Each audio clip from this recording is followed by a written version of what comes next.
Well, we've been having some hellacious storms yesterday and lots of flooding. And so far,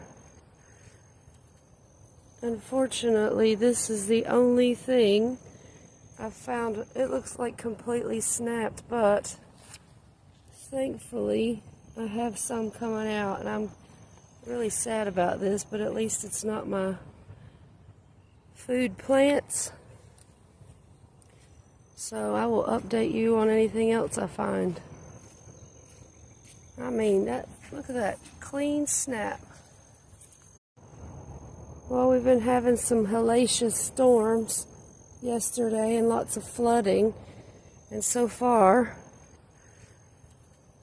unfortunately, this is the only thing I've found. It looks like completely snapped, but thankfully I have some.